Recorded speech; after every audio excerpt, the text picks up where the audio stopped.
grab your wine. It's time for Rosé All Day and Julie's a Mess, where we talk about current events and living in an intersex life. And now, here's Julie.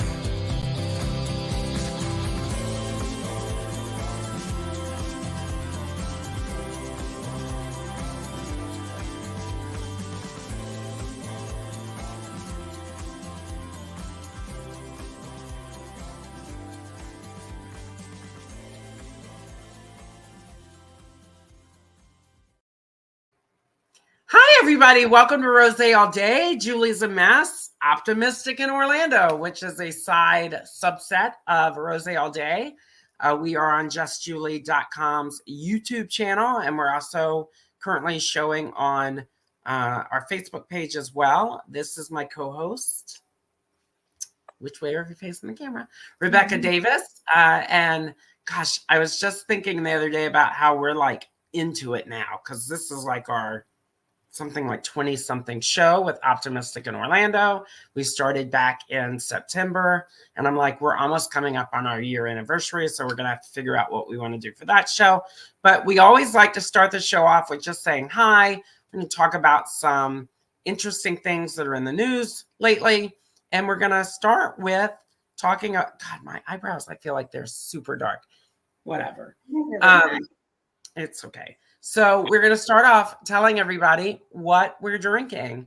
I am doing a rosé this week, even though I've had 2 gin drinks already today on Cinco de Mayo. You celebrate it, you celebrate it. But tonight, my rosé is Kim Crawford's rosé. Get this bottle for under $20. It's very crisp and bright. And I'm drinking it in my Shady Pines Ma Golden Girl glass, right? I picked this glass tonight because a new friend of mine, Divine Grace, portrays Dorothy in a show with Ginger Minge that's performing all over the country right now, which is a Golden Girls original written script, but they parody the Golden Girls, and they kind of bring in all of the best parts of the show that we grew up with, and they do a show. They're going to be in Claremont, Florida this next week, but it reminded me of Divine Grace. So here's to you, Divine Grace, and to Dorothy Spornak, and to Kim Crawford Wines. And Rebecca is drinking. She's going hard school tonight. She had a busy weekend. Rebecca is drinking tequila on ice. Look. Rebecca's birthday this week is tequila on ice. What? And it's in a wine glass, right? That counts. And it's the Esplanade one. I like this. It is an empty bottle because it's left over from parties, not because I started it today. She's an alcoholic. She's not. She's not. And then here's the banner for mine.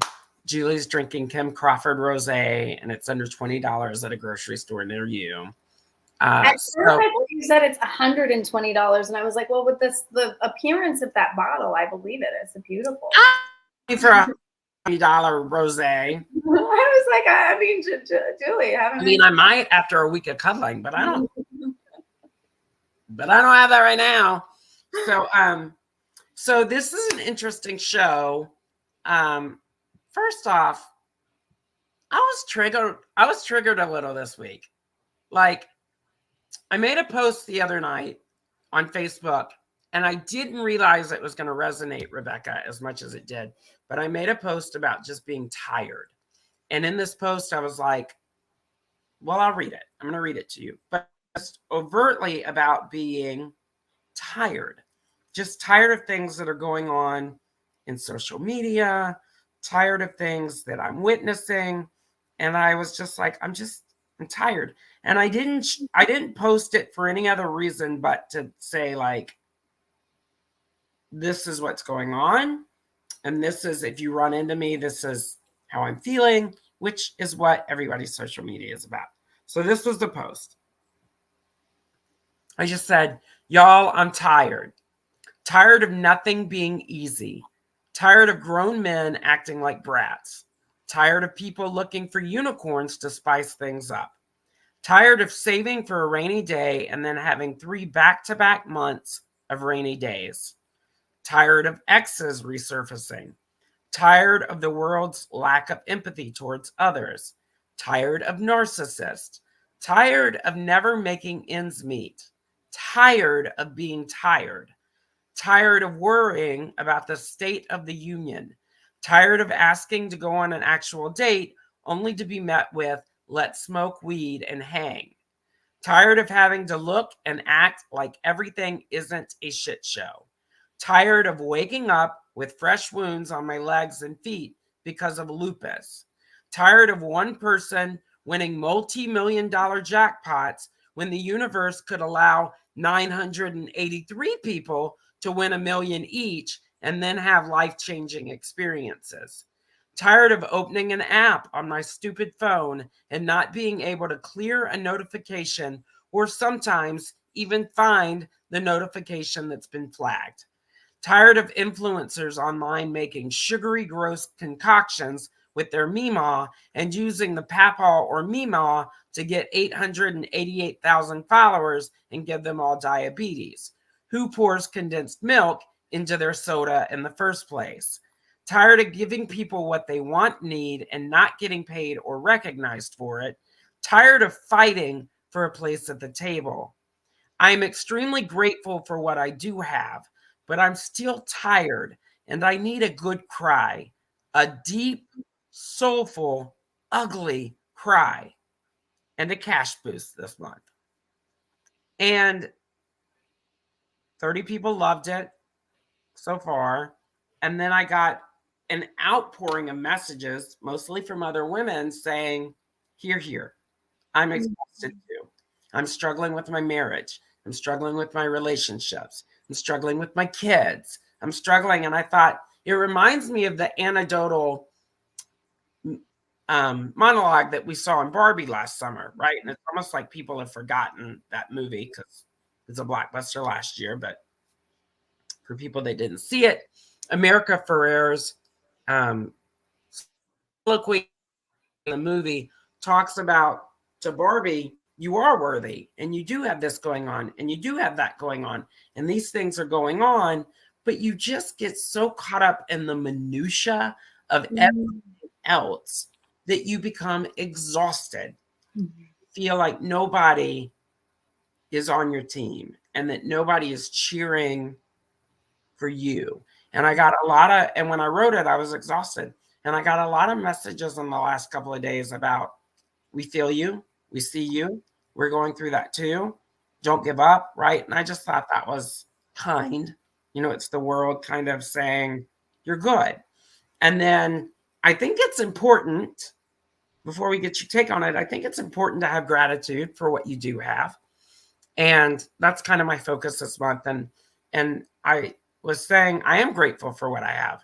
I'm grateful in welcoming what's coming in, but I'm also grateful. And maybe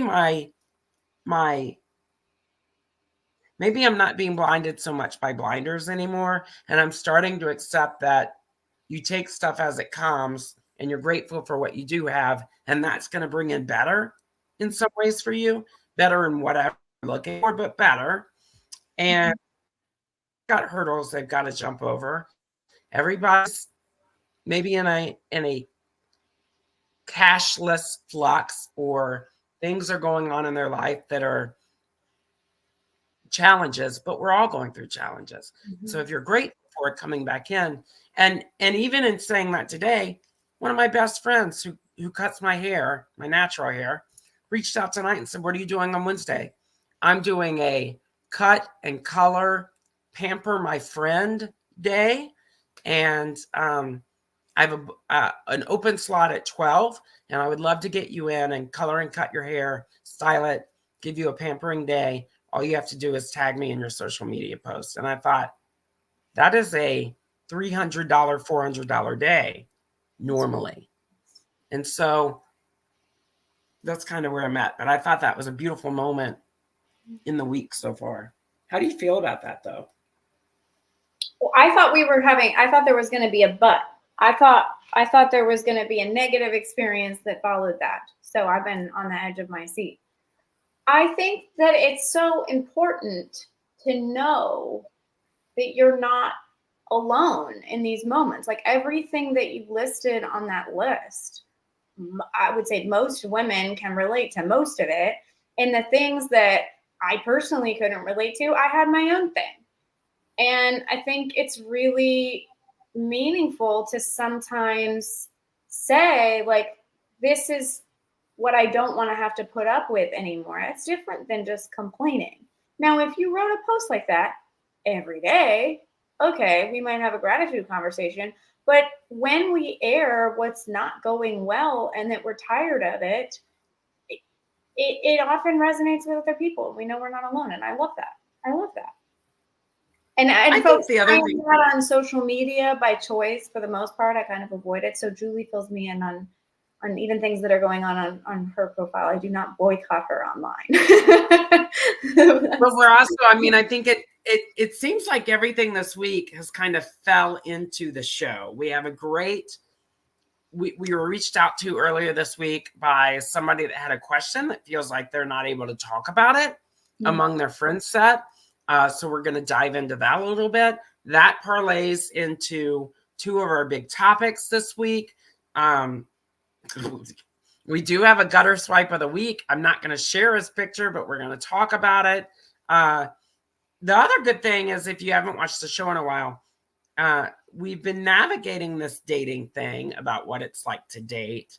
And I do have stories about that, right? We always talk about what it's like to date as an intersex person in a large city or a metro city. And that comes with its own set of yo-yos and up and down. I had one tonight when I was out for drinks with my good friend Manny, and I thought, the old me would have been upset, right? The me before this podcast started would have been very like hurt and upset.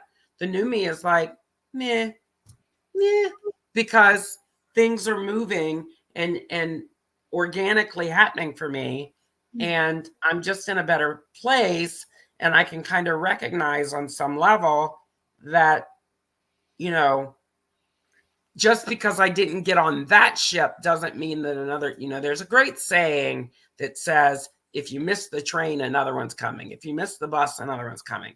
And I'm now at this kind of onset with dating where I'm like, okay, I missed the boat, but it's a cruise terminal. Another one's coming. And maybe that's the boat I'm meant to be on, right? So you wait a little bit and then you get on the boat. Maybe that's the boat you're supposed to be on. Maybe you're supposed to be on that cruise. Maybe you're supposed to miss the first one, right? So it's just very interesting. We don't necessarily have Rebecca picking out my picks for me anymore because I've done the work and I'm getting better at doing that for myself. Although I did say to Manny today at the grocery store, that guy's really hot. And then he passed us. And I was like, damn it, Julie, quit falling for the basement people. But that ties into kind of what we're talking about today as well. Well, on another note, something that's trending, and you can always join the conversation. You can do the live chat mode here on YouTube, which we love seeing you come in and interact with us and talk to us too. So if you're doing that, we will definitely try and add you in and partner with you throughout the night. Okay, so lots in the news this week about Gypsy Rose Blanchard. If you don't know anything about Gypsy Rose, she was the young girl that, I mean, my take on it is I don't love her. I feel like she's very manipulative, even now. A lot of people blame her growing up situation and they're giving her a free pass. And I'm like, look, her mother was manipulative. She learned that from her mother. She learned it from somewhere. She killed her mother. The guy that killed her mother, she manipulated into doing so. He's in life. He's in prison for life. She was in for 8 months. She married someone in 2022. She had a documentary with him. She's now out and has divorced him and now has started dating her ex. It's in all the news. Everybody is split on newfound celebrityism. Literally, like, why are we normalizing murder? And why are we putting her on a pedestal? Because I personally feel like we're only making it worse. anytime that she wants attention, she's going to sensationalize it on her own end. And why are we boosting criminals? Why are we supporting and giving celebrity to somebody that, yes, was she raised in a shitty situation? Yes. But so are a lot of people. I don't care about her love life. I'm sorry. I can't. I am completely 100% agree with you on all fronts. No, nothing. I mean, I can tell you this. We're going to be talking about man versus bear later. I would choose man, bear, Gypsy Rose Blanchard. Like, I'm not going to walk into the woods with her and be her friend.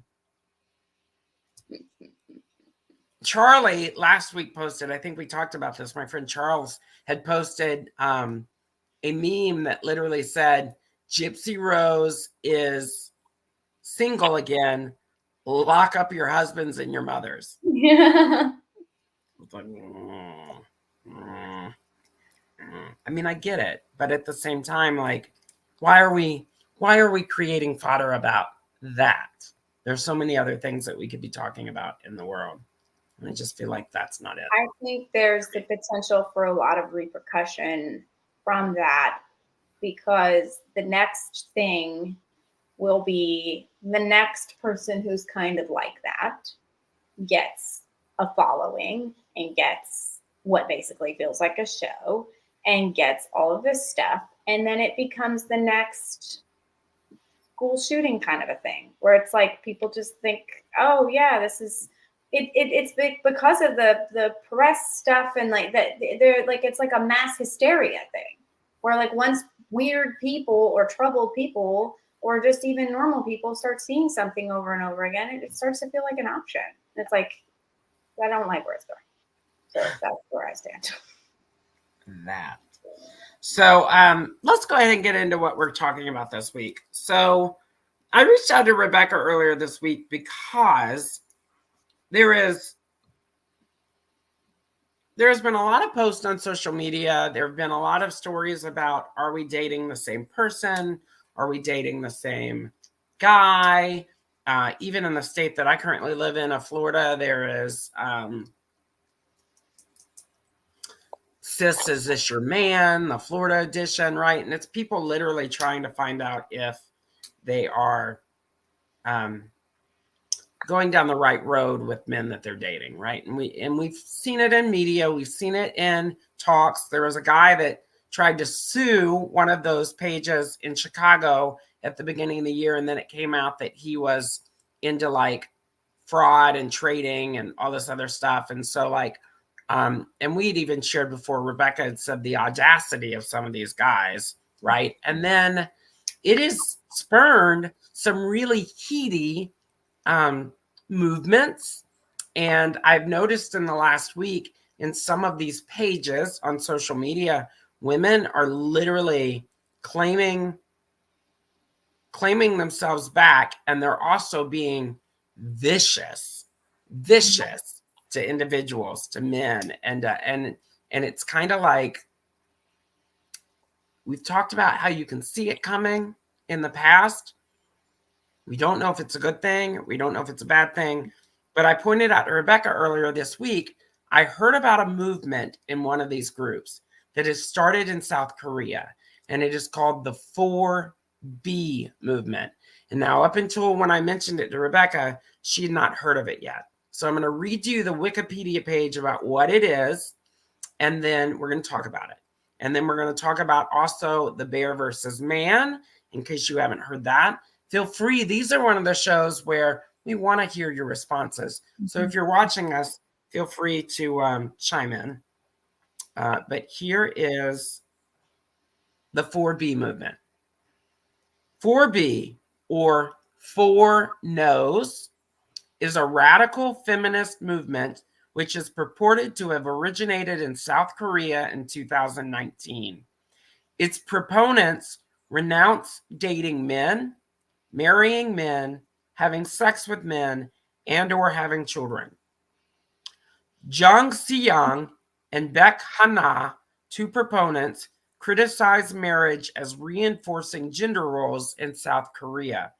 The movement draws some amount of inspiration from the novel Kim Ji-young, born 1982, as do South Korea's Me Too movement and Escape the Corset movements.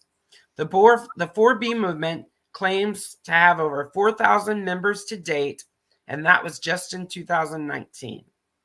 The 4B movement is meant to serve as a direct opposition to South Korea's patriarchal state and combat its pro-natalist policies, which view women's bodies and reproductive abilities as tools for the state's future. Feminists who engage in the 4B movement are known to actively resist the various ways in which gendered expectations are enforced in a conservative society, specifically relating to child rearing, relationships, and employment. The resistance involves not only withdrawing from dating, but also rejecting prevalent gendered beauty standards and their associated consumerist practices in South Korea.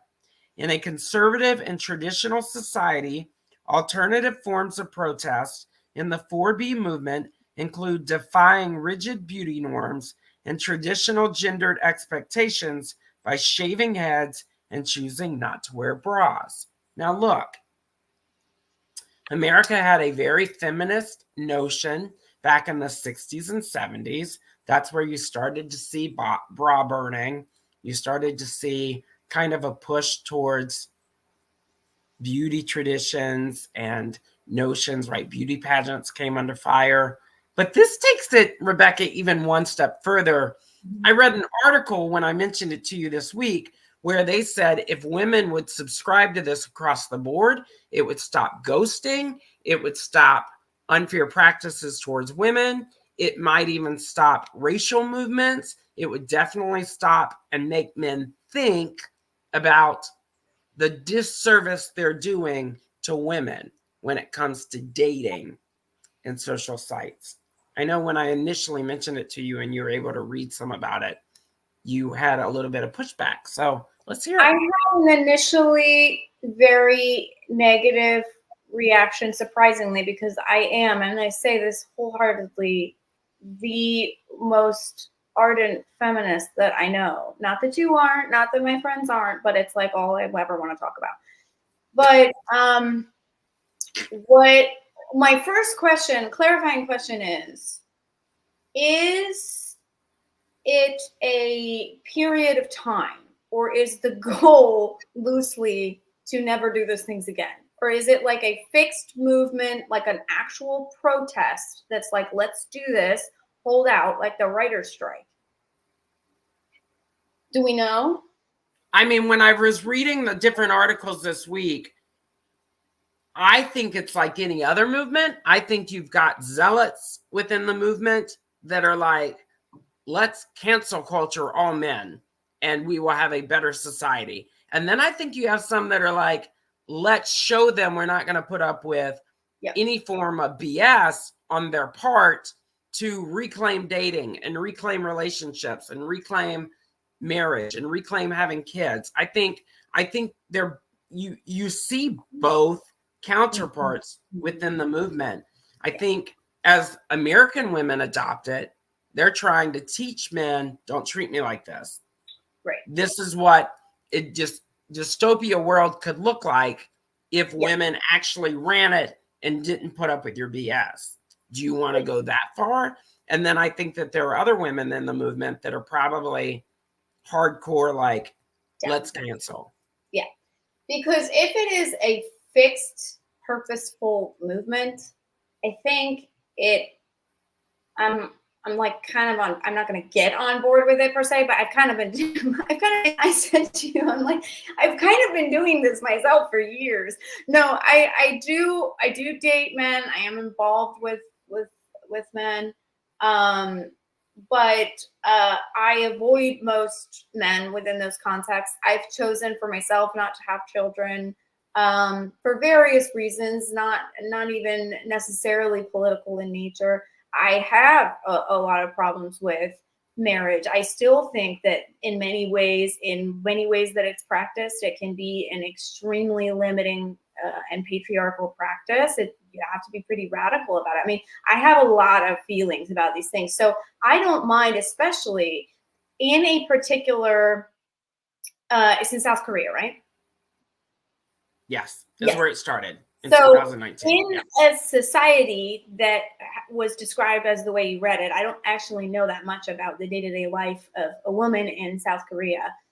It is a kind of radical, sometimes societies that are stricter or that have fewer freedoms, if it's really limited, this kind of radical movement is more effective. What I have a problem with is canceling men. And here's the real reason. Because gutter swipe of the week does not deserve to be in the same category as my dad or my brother or 100%. or the men that have helped me get the internalized patriarchy out of my system. Some of those are people that I have loved, and some of those are just really good friends. Like, there are so many men I want nothing to do with. Most men on the street, most attractive men on the street, I'm just like, yep, yes. You don't belong. You don't get to share your guilt with my people that I have in my life that I love and respect me back and fight for me. So, by the way, the gutter swipe of the week, just so people understand, we've talked about this before in online dating, in social dating, and social media. A gutter swipe is somebody that he may be really attractive, but he's going to end up leading you right into the gutter within like minutes. And the gutter swipe of the week, we started to do a couple of shows ago. But I told Rebecca, I'm like, I'm not giving him the credence this week of posting his picture, or because normally we'll post like one of the pictures from his profile will black his eyes out, right? So you're not like seeing his face. But I wasn't even doing that this week because he wasn't in my inbox this week. However, in one of those sites, Are We Dating the Same Man? When I talk about women are starting to own their own and they're starting to say, I'm not going to take this, you shouldn't take it either. This man was on, I now want to call it Fumble so bad. Fumble. We call it the Hive. But she posted in this group and she was like, get a load of this guy. One of the leading questions on that site is, when do you feel the most sexiest? It's kind of like an icebreaker. And this guy literally said, when he's receiving oral. Not trying to make this show. I mean, the show is 18 and older, but that's literally what he said. And a bunch of the women in the group were like, he's only getting that if he's paying for it, because he is not, he doesn't have game. He's not attractive. And I was like, oh, good God. Like, it's already started. This movement's already started. Like, they were ruthless to him, which comes on the heels of another topic we're going to talk about in a second after 4B. But I just literally thought, you can see it. You're starting to see women like be like as ruthless as the men are. And I don't think it has a fair place. I don't think the outcome would be healthy. And I don't think it's going to be good. I will say, and this is the weakest thing I'm going to say this whole show, it is unwise to just start a really angry, reactive war with people who are way bigger with dicks and have the dominant position in all of the world. It's just a little bit unwise. I'll say that. And that's the weakest thing I'm going to say the entire show. But I feel this in general, where I really have a problem is we get way too out of hand and start a war. Because this is the thing, we've underestimated ourselves as well. Like, somebody was saying, some man was like going on about how he realized like women are just so amazing, and he had this like saw the light moment and he was waxing poetic about it. And I was like, oh, well, thank you for sharing. Appreciate you. But he was like, oh yeah, women never do anything bad and you never see them, blah, blah, blah, and doing this stuff. And I was like, actually, I could totally kill a guy. I'm like, I think that women are underestimated for how harmful we can be. And it does everyone an injustice. It is not empowering to perceive that anything that you do is harmless or that you have a right to do it. It undermines how damning and terrifying we can be when we want to be. And that comes with a level of responsibility, some strategy, personal accountability, and putting hellfire on the people who deserve it. I mean, I don't have any problem with roasting a man who is worthy of being roasted, but I'm not gonna, it's like in New York or wherever, if there's an accident and there's 2 people on the street, you're gonna get saved. If there's 200 people on the street, no one's gonna do anything. Well, that's not true in New York. Everybody takes care of each other. But you know the thing. If all men, terrible men, think that they're in a category as all one thing, that are all being victimized and warred at, they are going to lose awareness. The terrible people are going to lose awareness for the terrible nature of what they have done as a human to another human. But because it becomes like a boys will be boys, now let's get mad at them thing. And I just am like, no, be in the world. Call men out. You can cancel any specific man you want. You can be vicious if you need to be vicious.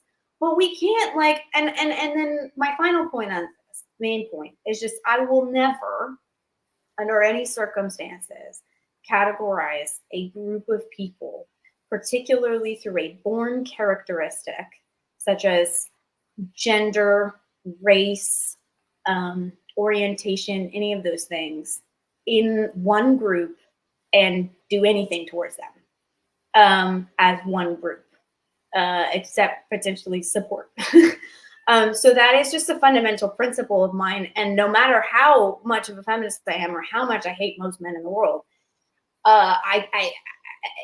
it still stands for me here. So that's my position.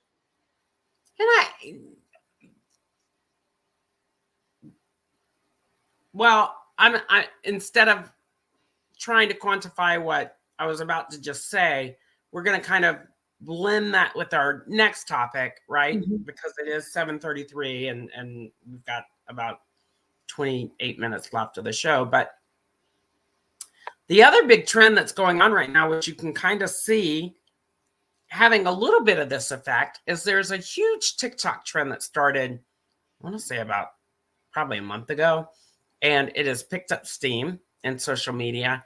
And now you hear people referencing it on Facebook. That's how I first learned about it.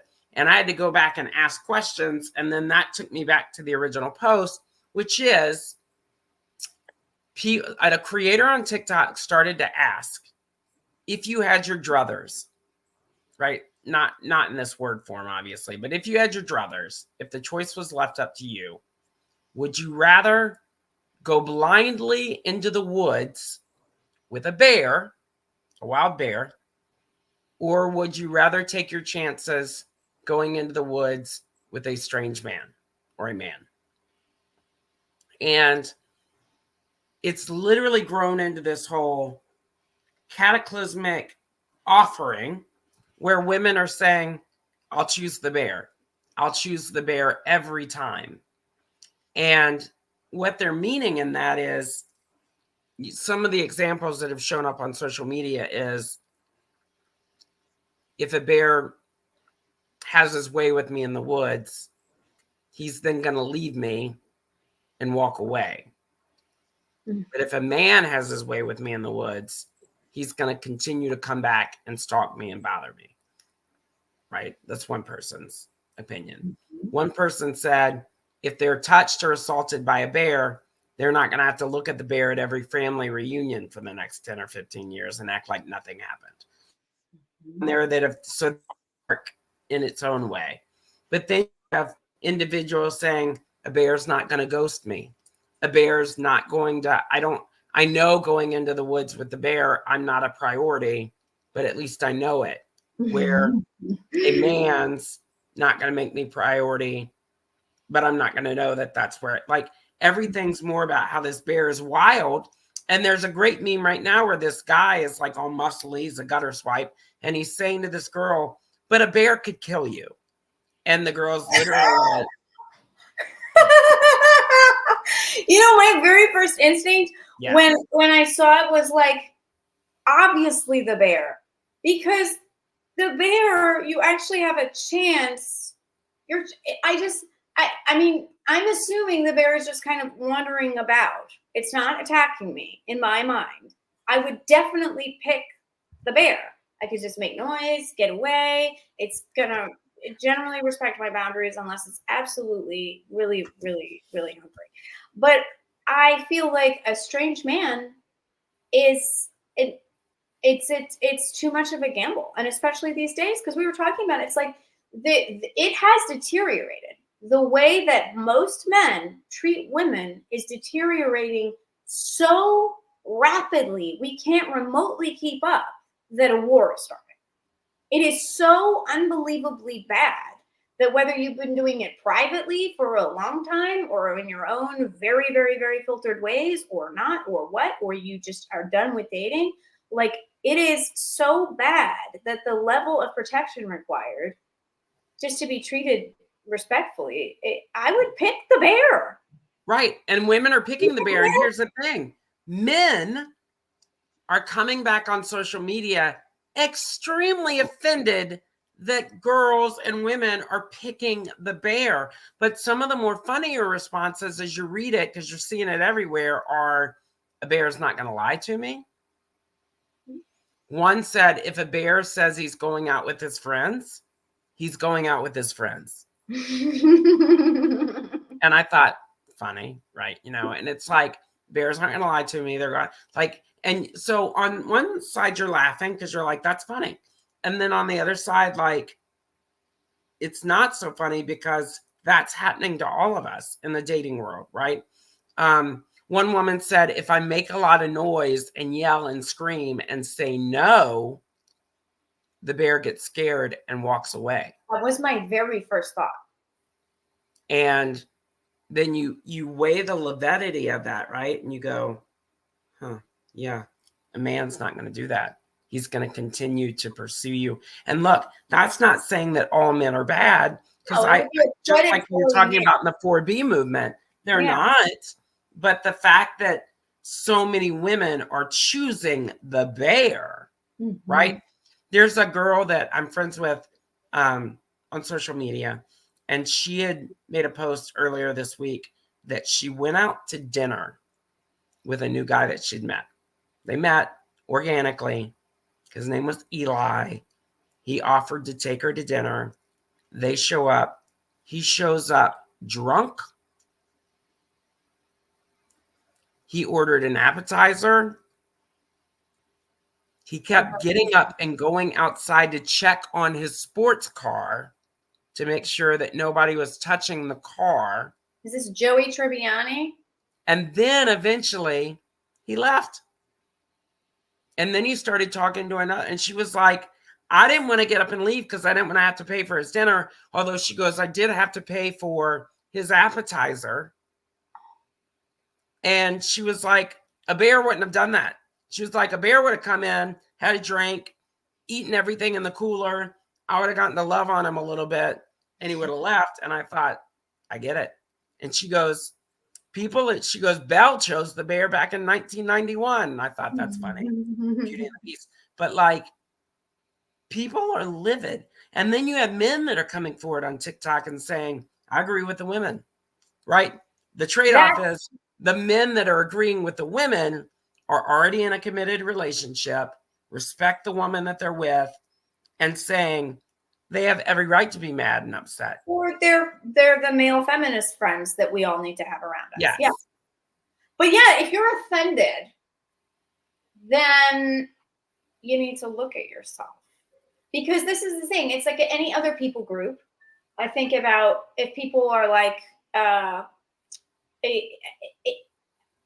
I am the potential person who's in the dominant position, who is my group is being attacked.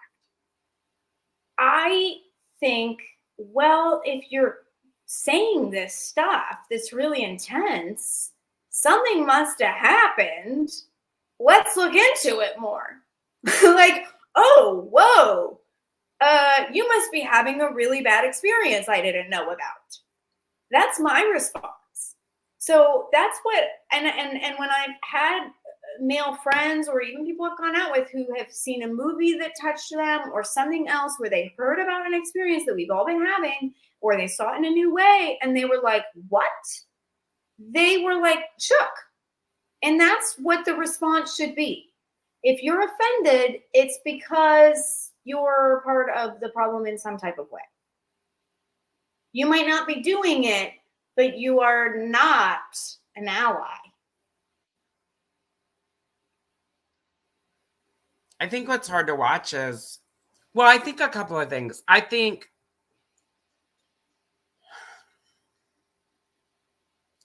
I don't want men to be mad at it, right? But at the same time, you're like, we've been allowing this to be normal and that we've given you a pass for it for the last, like, I would say 10, 15 years. Like, well, here's a great example, right? So one of the most hitting comments that was read that I heard was a woman came forward and said, if a bear raped me in the woods, the first question would not be, what were you wearing? Which hits you in a way where you're like, that's true, right? When a man rapes a woman, it is always the woman's fault. She dressed too sexy. She was too flirty. She had too much to drink. She wasn't able to take care of herself. The man never gets a slap on the hand, right? He gets a pass. And she was like, at least if a bear mauled my face off, the bear would be at fault. The bear would be at fault. Well, because this brings up the point. Oh, go ahead. And she said, and people would be like, oh my God, let's talk about your trauma. How do we help you?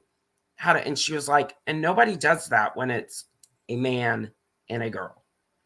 Well, nobody does. Because the fear of going into the forest with the bear, with the man, is not just about that individual man. Because I'm not scared of a man.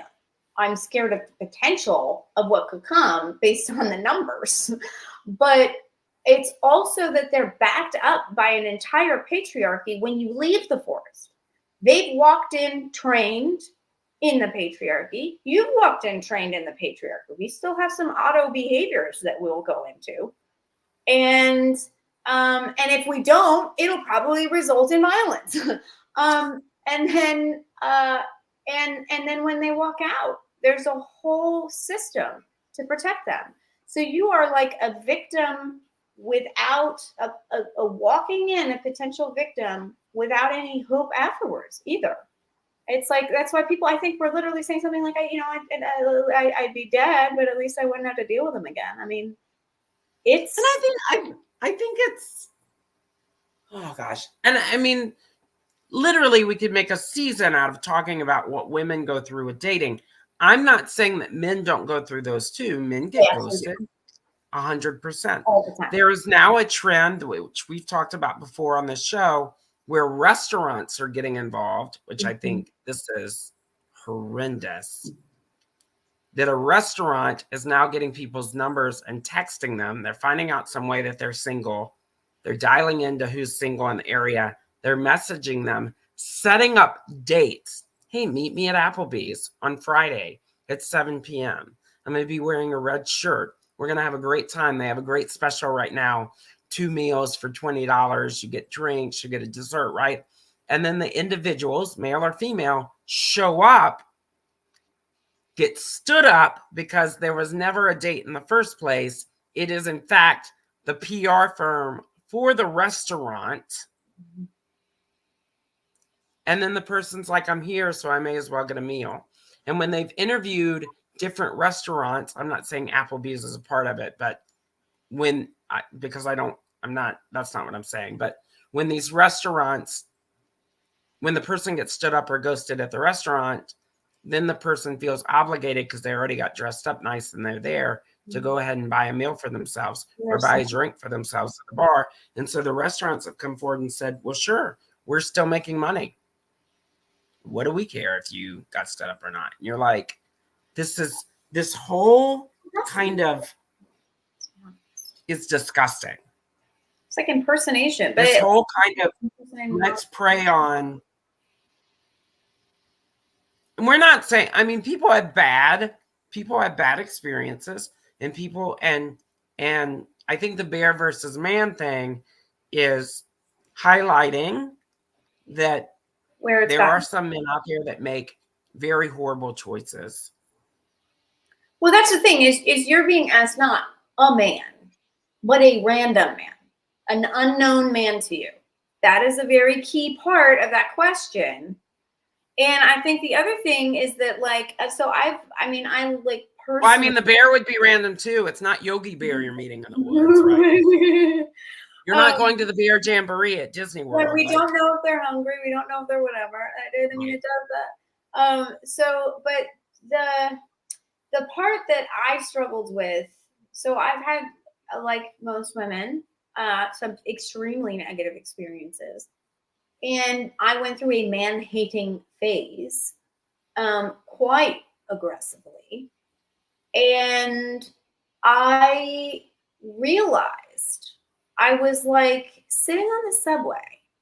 And I was actually starting to like scare my boyfriend at the time because he had some trauma with women. And then I was sitting on the subway across from this guy, and he was looking at me with this like disgusting energy and blah, blah, blah. And I was looking back, and the grossness in both of us was the same.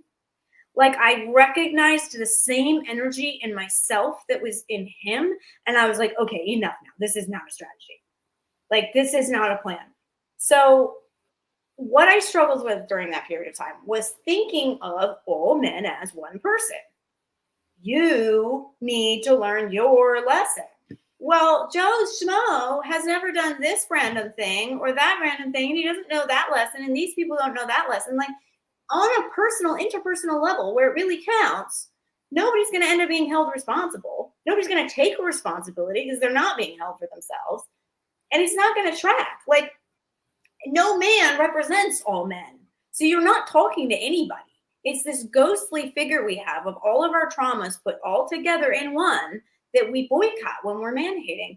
And it's no one in particular. And that actually ends up a lot of the time, the wrong people get off because they just decide to be a victim. And are like, well, this is completely unjustified. And it's like, yeah, it is. It's just a trauma response. And you know how I feel about ghosting. I mean, I've always said this.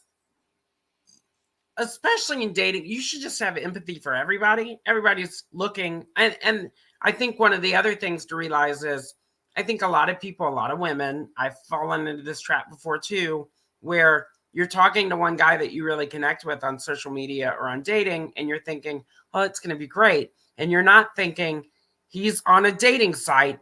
He's probably talking to 40 other women that he's also involved in, and he may like one of them better. And so do I want them to come forward and not ghost? I don't like the ghosting trend. No. I think it takes less time to say, I met somebody I want to facilitate a relationship with. It's not you. I'm sorry. Good luck. Than it does for somebody to send you an unsolicited picture, right? Mm-hmm. By the time a man has pulled up 4 or 5 of his best pictures to send to you, he also could have said, I'm not interested. Mm-hmm. Sorry to waste your time. Good luck. We're all looking for something. And so I don't like the ghosting craze. No. I've always said when you ghost somebody, you don't really have the cojones. It's Cinco de Mayo, so we're speaking in Spanish. Mm-hmm. You don't have the cojones at that point. You shouldn't even be dating if you can't politely say, I'm not interested anymore. Case in point tonight on The Hive, while I was out having drinks with my roommate and good friend Manny, this guy had been talking to me all day, and I thought, okay, I'll give him a shot. Did not feel like he was gutter at first. Then he was like, what are your plans for today? And I said, well, I'm out drinking with a friend that needed an ear. And then I'm going to go home and do my podcast at 6. Oh, great. You have a podcast. What's it about? It's about what it's like to date in a metropolitan city as an intersex woman. And we also talk about trends and other things that are going on in the world. And his next question was, oh, well, how do you feel about that? And I went, how do I feel about what? And he said, intersex people. And I said, Can he use quotes? yeah, intersex people. And I said, well, I am one. So therefore, I support my community. Support my fucking self. And then he ghosted and blocked me. And I looked at Manny and I was like, okay, you could have just said, I said, and more than likely, he has an unbiased notion of what it means to be intersex, and he didn't like it. He didn't ask, which is what a lot of men usually do, what is intersex? I had a really sweet guy the other day say, the internet is not always great with information. So what does it mean to you? And I explained what it meant. And he went, thank you so much for explaining it. Right? And I thought, I love that. It is way easier to do that than to block you and ghost you. Because then you go, am I the problem? Right? Which nobody should ever have to feel that way. Yeah. I would rather somebody be completely honest and say to me, that's not in my wheelhouse. You're gorgeous, or you're pretty, or I don't think I can do this. Good luck. Instead of just ghosting, right? So you know how I feel about ghosting. And I just feel like that is a trend that absolutely, hands down, is one of the worst dating trends to ever surface in the world of online dating or dating, period. It translates now into people's friendships too. Friends are ghosting each other. Someone ghosted my mom for years. She was devastated. Good friend of hers. Anyway, but that brings me back to the idea of what you were saying of like, because I have a male friend who's like, I can't get any dates out here. I set these things up. I want to go out on this thing, and then they ghost me or they stand me up or whatever. And so it's a trend that goes absolutely both ways. That's one of those things that is totally gender neutral. What I will say is everybody is likely to be a shitty person. I'm sorry for cursing on our show all the time. We love you, YouTube. It's past the first 5 minutes. What are you thinking about it? Yeah. But we are all kind of terrible people. Some of us tried hard not to be, and that makes us sort of good people. But if you give anybody the privileged status that just because they belong to a group or look a certain way, that they are now in power over the entire world, over the entire society that they're in, anything, they will become corrupt. And most of those people will be terrible people. And if you keep increasing lack of keeping those people accountable, are somehow reinforcing, I mean, we have, through probably internalized patriarchy for many years, been reinforcing those kinds of things, myself very much included, through my own behavior and my own lack of understanding of how to be truly empowered. Like, if you're not holding that group accountable, almost everyone in that group will be corrupt. It is not male bodies. It is the patriarchy. And those who belong to the dominant group of the patriarchy are more than likely to be corrupt. Agreed. Okay, on that note, we have a few minutes left of the show tonight, and we need to get to a guest letter. I've been communicating with this person throughout the week. I am going to read the letter. Rebecca, it's a letter for help. So it's a letter for advice. We're going to go ahead and put the, did I make a banner for it this week? Yes, I did. So this is a fan that reached out to us, and I've been in contact with her throughout the week, and she has a question, and Rebecca hasn't heard the question. I want Rebecca to answer first on advice because I think my response that I've been thinking about all day is going to shock Rebecca a little bit. Ooh. I know she's like, oh, I'm ready. So let me read the letter. Put my glasses back on. And we would love to hear your comments as well. Please, yeah. But I think. And is the person who wrote the letter live on the show with us right now? I don't know if she's currently watching. Okay. It says we have about 3 people watching. Okay. She did know that we were going to answer her question tonight, so she might be in here listening. But let's read the letter. It says, "Hi, Julie and Rebecca. I love your podcast so much and have a question for both of you. I often date or find basement men. By the way, your basement balcony show was great. I feel as though I'm never going to meet substance. I always tend to find men in the basement, or rather, they find me. Recently, I met a guy whom is everything," she wrote in capital letters, "I've ever wanted. Our chemistry from the first time we met has been off the chain. He's compassionate, he's kind, he's engaging. And then after our first 3 dates, he shared that he likes me a lot and that he has been looking for a permanent girlfriend for years that he can have a connection with. But he is married. In the past, I have had issues with men being married. And I also have the notion of, when in Rome, do as the Romans do. Some of my friends think that I should ride the wave, or the proverbial wave, as it is, and enjoy the experience and continue to date him, and others have had mixed reactions. I don't feel like I'm in a position to really ask my friends, and I don't want to be judged, so I'm asking for your help. Thank you for reaching back out earlier this week and letting me be discussing this in this week's episode. I will be watching. What is your response?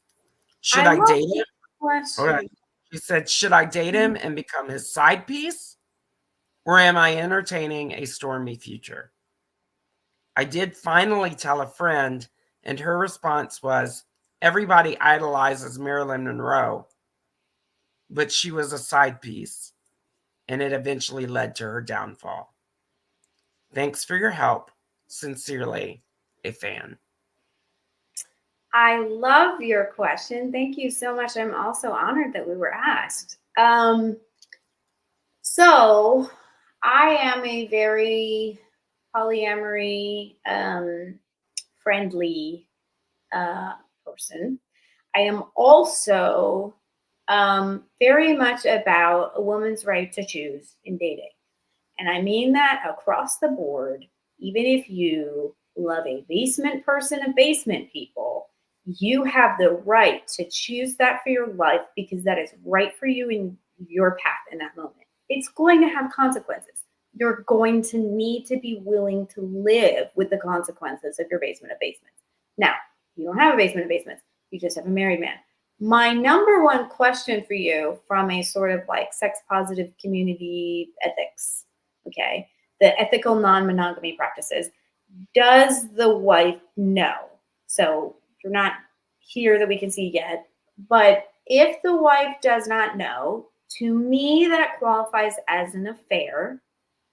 It is by nature deceptive. She probably thinks she's with the love of her life in a monogamous relationship. And I would say that falls under a man that I personally would not engage with. But you have a right to choose. And there's nuances to every situation. And it is your life. And you've only got one of them. And you are a woman, here you roar. But if the wife does know, if they have an open arrangement, then I would say there's no ethical problem. He does not need to be a gross guy.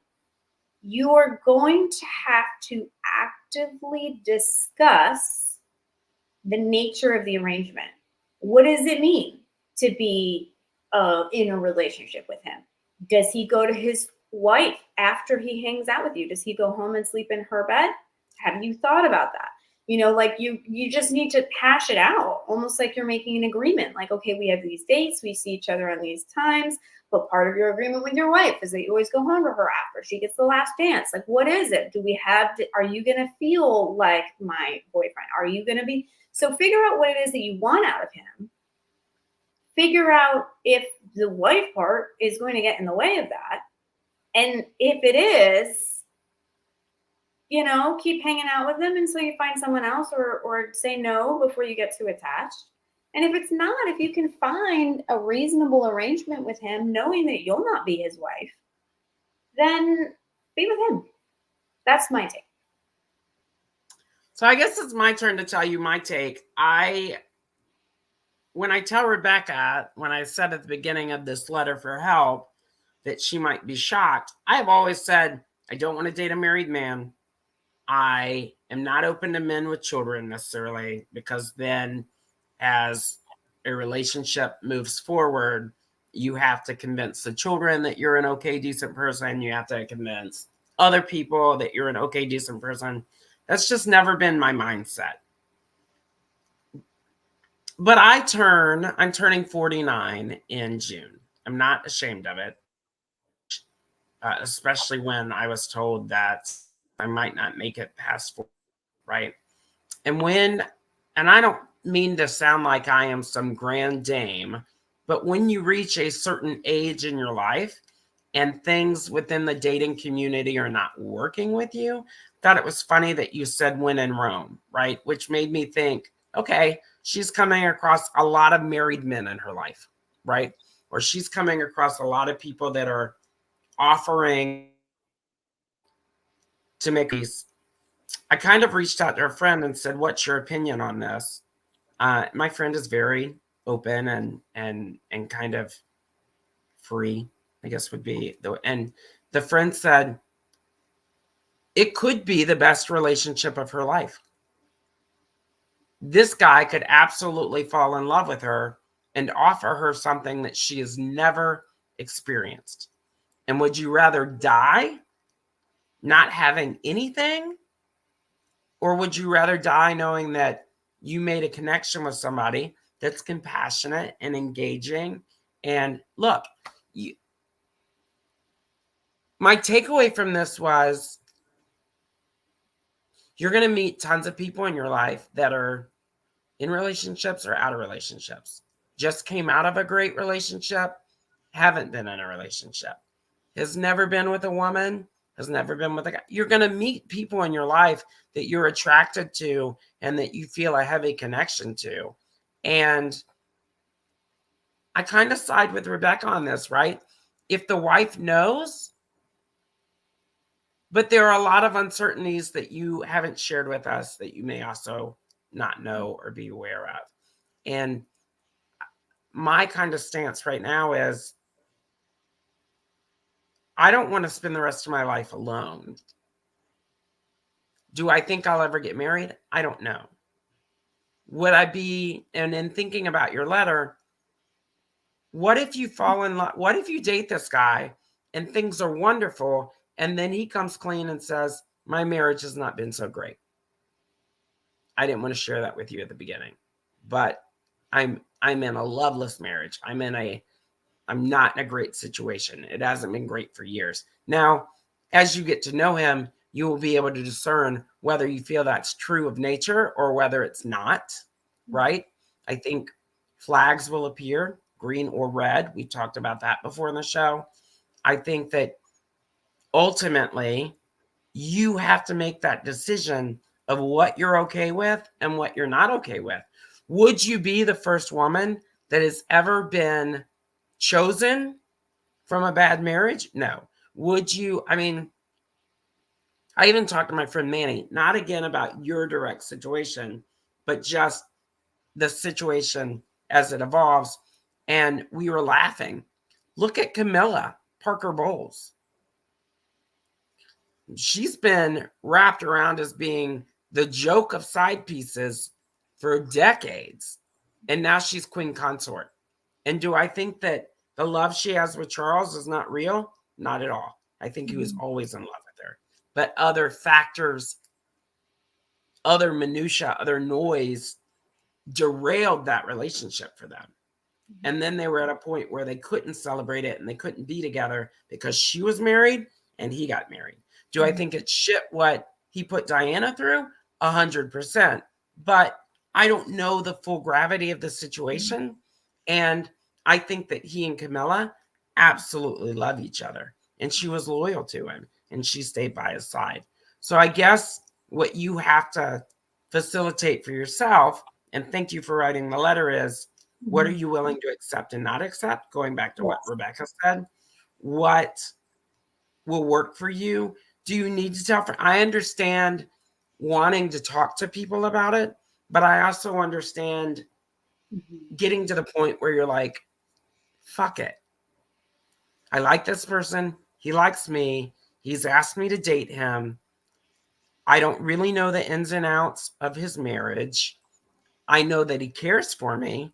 I know that he wants to be doing this thing with me, but you could be it could be a total benefit for you, right?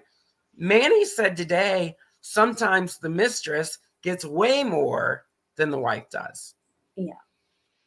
So I think you're going to have to decide for yourself what that means for you and what that means for you moving forward. And look, personally, I have to sit down and I have to weigh, for me, what's going on. If married man was giving me more attention than I had ever gotten in any relationship, and basement people are still trying to pull me down to the basement, then I might say, yeah, I'll date the married man. I don't know what his relationship is like at home. I even listened to that song trying to think of a way to answer your question today. There's a great song by Fire and Linda Davis. It's 90s country at its best, but it's Does He Love Me? And it's the women, literally, they know about each other, but they know that he's caught in the middle and they're trying to decide, what, does he love you like he loves me? Yeah, you get to spend every night with him and you get to see him when he wakes up in the morning. But I get to spend the best hours of the day with them. I think it just, look, your friend that said Marilyn Monroe, it led to her downfall, it did. Everybody adored her and wanted to be with her. But at the end of it, there are people out there, conspiracy theorists, that believe that she was murdered and it was because of her involvement in that family. You've got to decide for yourself. I think you have to really weigh this man as if he weren't married, in a sense. Does he have character? Is he able to give you what you want from him? For me, every single person that comes into my life, I don't have a type of relationship in my head of what I'm going to have with them. It could fit within the categories and the context of what's going on.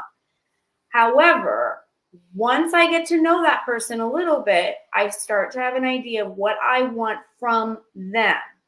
And it always involves character, honesty, lovingness, attention, consistency, right? So all of those things, there's going to be a baseline that you have for anybody.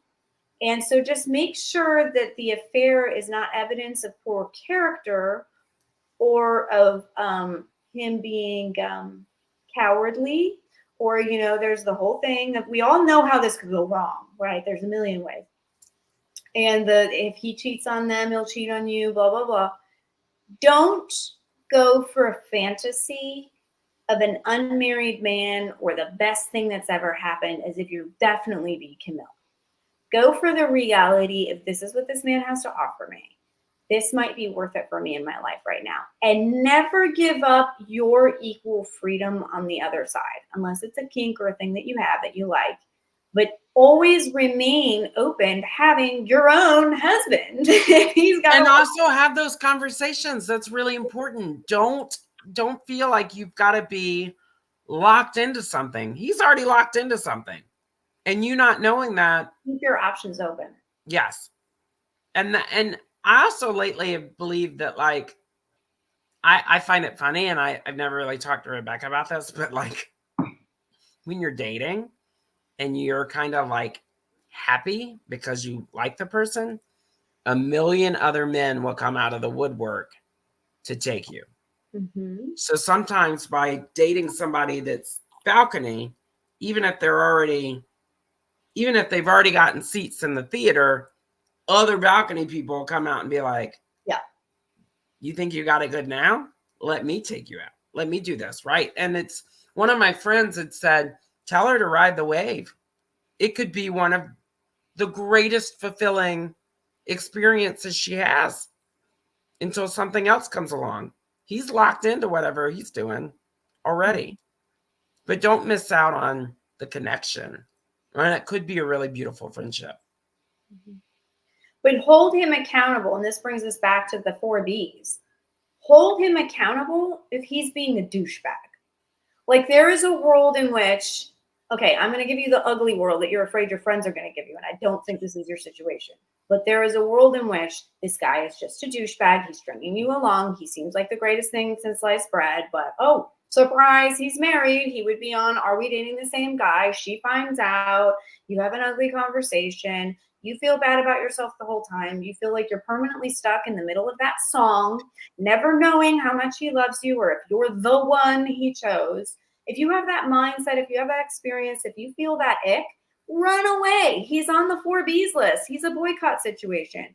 If you feel like you're with a loving man who's in a really difficult situation, in a marriage that he no longer needs to be in, and all of the nuances, like, don't judge it by the marriage, judge it by the man. Right. Judge it by the man. And just do not have a false impression of what's going on. Because every situation is different. And what his marriage is may not be what your neighbor's marriage is. Exactly. It may not be what your best friend's marriage is. And you don't know all of the, I don't know why minutia is my favorite word in the last 2 weeks, but you don't know all the noise and the minutia that could be going on at home. You don't know that. So if he's looking for this on the side, and he has shared with you that he is looking, I don't know if he has or not, but if he's shared with you that he is looking for, I think he did in your letter, you said he's been looking for a girlfriend for a while, then that leads me to think that he is not currently happy. Either that or he's totally poly. But both of those seem like that's a green flag to me, that he's been looking for somebody to have a relationship with. That means, and he's chosen you. Yeah, he's either fully. Yeah, well, I'm always a little careful about the let's not get excited about being chosen, because that's patriarchy in my experience. However, but he is focused on you, which means there is a connection between you guys. But if he's been actively looking, that's a really weird thing for just a jerk to say. Just some guy who's trying to screw around on his wife. No, this guy is either trying to get out of his marriage and it's really not going to go the right way, and you wouldn't swing that in either direction. So just go with it. Or he is polyamorous and they have rules, but either way, you need to have your rules and regulations. No matter the situation, you always have your rules and regulations. They're specific to you. Yeah. Well, guys, I feel so honored. It is 8:14 and we're about 15 minutes over our normal show run. We've had about 2 people in here, 3 people in here most of the night. Thank you for joining us tonight. Mm-hmm. We really like having interaction with you. So if you're watching us on the YouTube platform, there is a button that you can go to and it says chat. Now somebody just did it, right? Somebody just wrote a message to us, but it is our favorite. He's often in here. Kenza said, I definitely need to write into you both. I have several things I've been pondering on about dating. Please reach out to us. You can write us at info@justjulie.com. at justjulie.com, or you can write me personally at Julie, JULEIGH, at justjulie.com. We will be more than happy to help you facilitate. What's with me using facilitate and minutia lately? I'm here for Like, it. I'm not that bright, Rebecca. Just kidding. I'm extremely smart. So, but feel free. You're on horn a little longer, why don't you? Feel free to write into us, and we would be more than happy to help you with questions and answers. For everybody else, thank you for joining us. Again, we are working on getting back onto the airwaves because we have to get a program that will rip the audio from each week's podcast to then put it back up on Spotify and Apple. I am currently facilitating some other stuff, but we're looking for that to make sure that happens for all of you. But for watching us, thank you so much. But always feel free that you can join in the comment section. We love that. We love when people come in and join us. And you can get merchandise on the Just Julie page, justjulie.com. And that's that. So join us next week as we talk about something else. And what are we going to talk about next week? I don't know. But thank you. Grab your rosé. Come and join us. It's always a lot of fun on Rosé All Day. Julie's a Mess.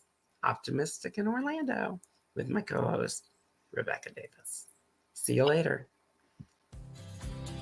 For more content, follow justjulie.com. That's just Julie, JULEIGH.com. Thank you to our guests, and thank you for joining us this evening. Join us next week as Julie tries a different rosé.